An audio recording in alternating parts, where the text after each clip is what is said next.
जहाँ तक सवाल इस बात का है कि इस बार ठाकुरों के द्वारा निकाली जा रही कलश यात्रा को दलित समाज के लोगों ने रोक दिया। मैं सबसे पहले स्पष्ट करना चाहता हूँ कि हमारे लोगों ने कोई असामाजिक कार्य नहीं किया, हमारे लोगों ने कोई यात्रा नहीं रोकी है, हमारे लोगों ने किसी का विरोध नहीं किया, क्योंकि हमारे लोग तो अम्बेडकरवादी, बुद्धवादी लोग हैं। हमारे लोग तो समता, मैत्री और भाईचारे का पालन करने वाले लोग हैं।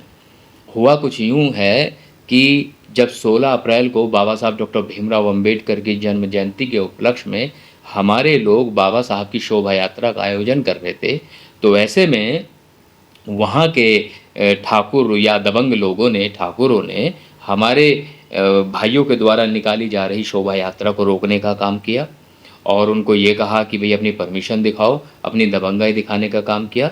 तो यहाँ से मामले की शुरुआत हुई है। आप कलश यात्रा को ना देखें, कलश यात्रा से पिछले के दर्द को समझें।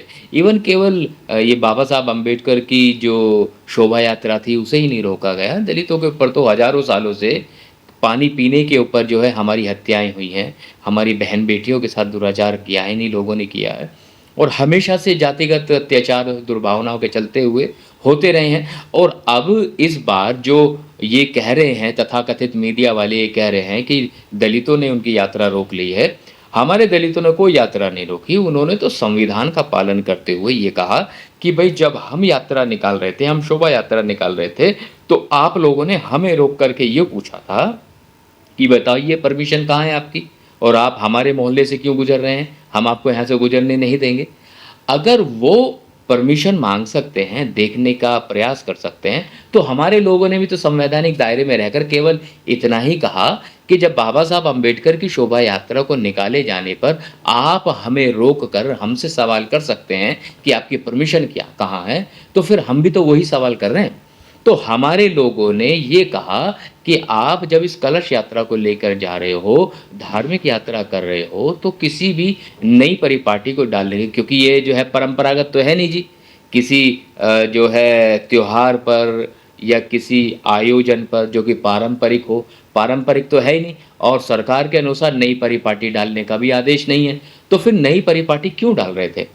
और अगर वो कर भी रहे थे तो उसके लिए प्रशासन से अनुमति ली होगी। तो हमारे लोगों ने केवल इतना कहा कि अगर आपके पास अनुमति है तो कृपया वो दिखा दें। लेकिन जब उन्होंने अनुमति नहीं दिखाई, उल्टा झगड़ा करने को आए, हमारे लोगों के साथ हाथापाई करने को आए, हमारे लोगों के साथ चीखना चिल्लाना किया, हमारे लोगों को गाली देने का काम किया। तो जब वो हाथापाई करने को तैयार हो गए, गाली देने को तैयार हो गए, तो हमारे लोग भी चूड़ी पहन के थोड़ी ना बैठे हैं भैया, विरोध तो हम भी करेंगे ना। और विरोध के रूप में हम लोगों ने शस्त्र का इस्तेमाल नहीं किया, अस्त्र का इस्तेमाल नहीं किया, हम लोगों ने गाली गलौज नहीं की, बल्कि बड़े ही शांत स्वभाव से हमारे लोगों ने वहां उपस्थित अधिकारियों से वार्ता की और वार्ता करने के बाद फिर हमारे ही लोगों ने मैत्री, भाईचारे का अनुसरण करते हुए, एक दूसरे का सहयोग देते हुए उन्होंने फिर यात्रा को जाने भी दिया। 2.5 घंटे जो बहस हुई है, वो झगड़े की स्थिति हम लोगों ने पैदा नहीं की। वो स्थिति तो क्योंकि दबंग लोग हैं, ठाकुर लोग हैं, धनाट्य लोग हैं, वो हमारे लोगों के ऊपर चढ़ने को आ रहे कि तुम्हारी हिम्मत कैसे हो गई ये रोकने की, तुम्हारी ताकत कैसे हो गई ये करने की, तुम ऐसे कैसे कर सकते हो? हमारे लोगों को मारने के लिए चढ़ रहे थे वो।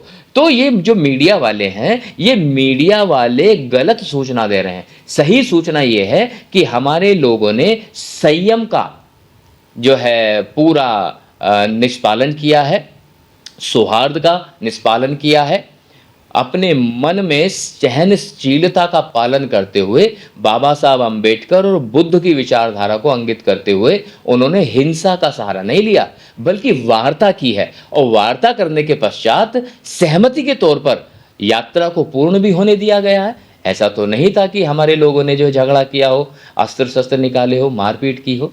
तो मैं तो बड़े स्पष्ट शब्दों में ये कहना चाहता हूँ, हमारे लोगों ने बड़े ही सहनशीलता का परिचय देते हुए समाज को एक संदेश दिया है कि हम अपने सवालों को उठा सकते हैं, अपनी बात को पुरजोर तरीके से कह सकते हैं। सामने वाली पार्टी मजबूत है, कमज़ोर है, चाहे जैसी भी है, हमें अपनी बात कहने का हक है, अधिकार है और ये अधिकार बाबा साहब ने हमें दिया है। और इसका परिचय हमारे जो साथी थे जैना ये है जैनापुर जलेसर के जो हमारे युवा साथी रहे, उन्होंने जिस तरह से अपनी बात रखी है, अपनी बात अधिकारियों तक रखी है, अपनी बात ठाकुर समाज के विभिन्न बुजुर्गों तक रखी है, तो ये उन्होंने बात रखने का जो तरीका अपनाया है, वह काबिले तारीफ़ है। मैं उनकी भूरी-भूरी प्रशंसा करता हूँ और ये मंगल कामना करता हूँ कि वो सभी दीर्घायु हों।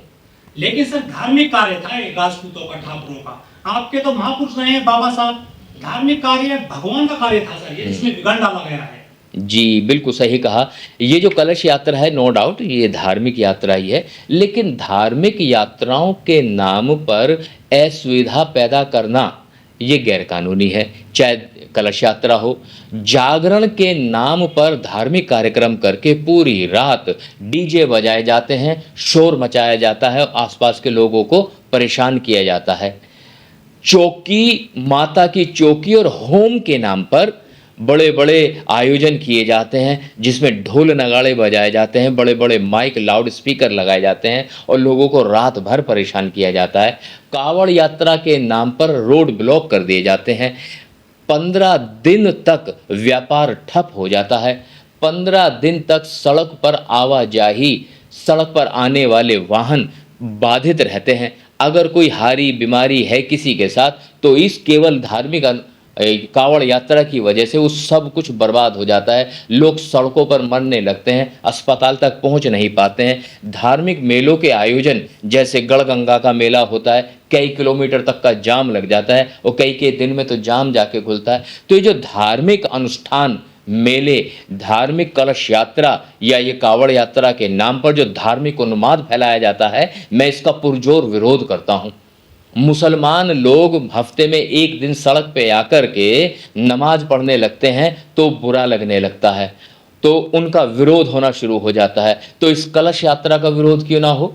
शोर मचाते हुए लाउड स्पीकरों से निकलती हुई चीखती चिंगाड़ती आवाज़ें जो देवी के जागरण के नाम पर की जाती हैं, उसका विरोध क्यों ना हो?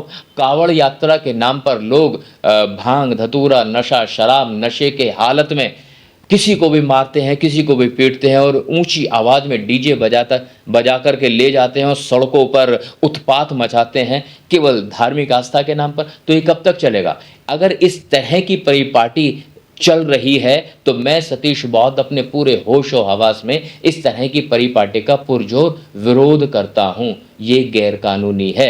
जनता को परेशान करने की धर्म और आस्था के नाम पर की गई ये कार्यवाहियां निष्पादित की जाती हैं, जो कि किसी भी सूरत में मानव जाति के लिए उचित नहीं हैं। शिक्षा के नाम पर तो ऐसे आयोजन नहीं होते, चिकित्सा के नाम पे तो ऐसे आयोजन नहीं होते। मानसिक विकास और मानसिक पटल को उस उच्चतम सीमा तक पहुंचाने के लिए ऐसे आयोजन नहीं होते। ये धार्मिक अंधविश्वास और पाखंड के नाम पर ही आयोजन किए जाते हैं ताकि लोगों को मूर्ख बनाया जा सके। मैं इसका पुरजोर विरोध करता हूँ। बाबा साहब की जयंती पर बजाए जाने वाले जो डीजे हैं, मैं उनसे भी सहमत नहीं हूँ, क्योंकि बाबा साहब डॉक्टर भीमराव अंबेडकर जी ने कभी भी नहीं कहा कि ऊंचे ऊंचे लाउड स्पीकर लगा करके आप लोगों को परेशान करें।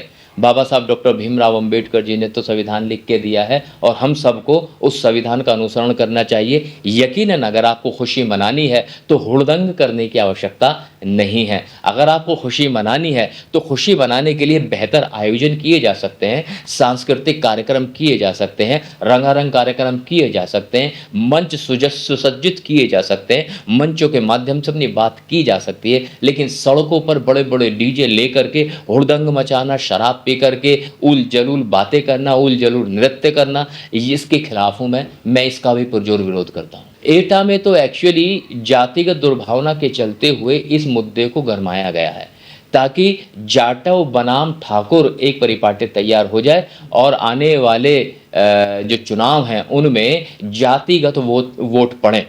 तो ये सोची समझी राजनीति है बीजेपी, आरएसएस, विश्व हिंदू परिषद, बजरंग दल, श्री राम सेना, दुर्गा वाहिनी जैसे संगठनों की, ताकि हिंदुत्व को शक्ति मिलती रहे। जब से बीजेपी आई है, व्यक्तिगत रूप से इस बात को महसूस करेंगे कि जाति के आड़ में वो हर एक उस काम को करने के लिए बिल्कुल तत्पर रहते हैं जिससे उन्हें हिंदुत्व मजबूत होता दिखाई दे।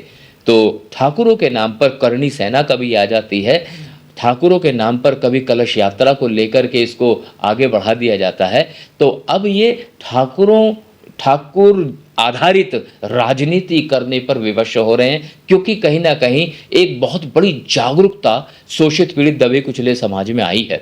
विभिन्न प्रकार की जातियों में बटे हुए समाज ने बहुजन होने की संकल्पना को आत्मसात किया है, उसे साकार किया है, और उसका नेतृत्व बहन कुमारी मायावती जी के नेतृत्व में जब गंभीरता से हुआ है, तो लोगों में चेतना पैदा हुई है। ये घबराहट है, और वो अपनी चौधराहट को कायम रखने के लिए इस तरह की हरकतें कर रहे हैं, क्योंकि उन्हें पता है कि अब शोषित, पीड़ित, दबे कुचले समाज के जो लोग हैं, उन्हें दबाया नहीं जा सकता, उन्हें पीछे हटाया नहीं जा सकता। अगर आप इतिहास उठा करके देखेंगे तो आपको पता चलेगा, शोषित, पीड़ित, दबे कुचले समाज में ही सबसे ज़्यादा महापुरुष पैदा हुए, जिन्होंने समय समय पर आकर के शोषित, पीड़ित, दबे कुचले समाज के लोगों को एकजुट करने का काम किया, शिक्षा को आगे बढ़ाने का काम किया, बुद्ध की विचारधारा को परिलक्षित करने का काम किया। अगर आप पीछे जाएं, आप संत शिरोमणि रविदास जी से उठा लें तो उन्होंने जातिगत विरोध किया।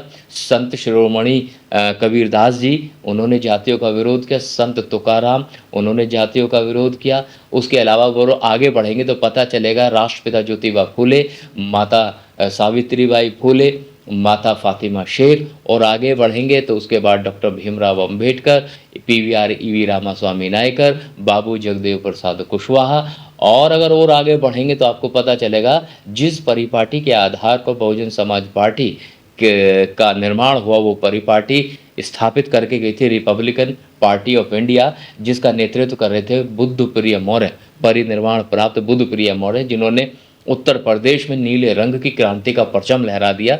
उन्होंने ही यहाँ की बहुजन ज़मीन को तैयार किया। फिर मान्यवर साहब काशीराम ने आकर उसकी नराई गुड़ाई करके बीज डालकर उस बहुजन फसल को आगे बढ़ाया।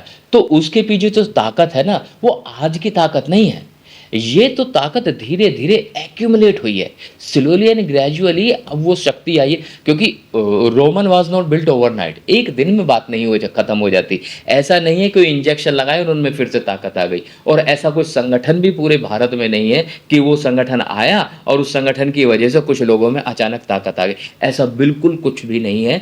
हमारे समाज में महापुरुषों ने जो थोड़ा थोड़ा योगदान दिया, किसी ने कम दिया, किसी ने ज़्यादा दिया, उस योगदान की बदौलत आज हम लोग शिक्षित हुए और अपनी समझ को विकसित कर पाए और अपनी बात को बेहतर तरीके से कह पा रहे हैं।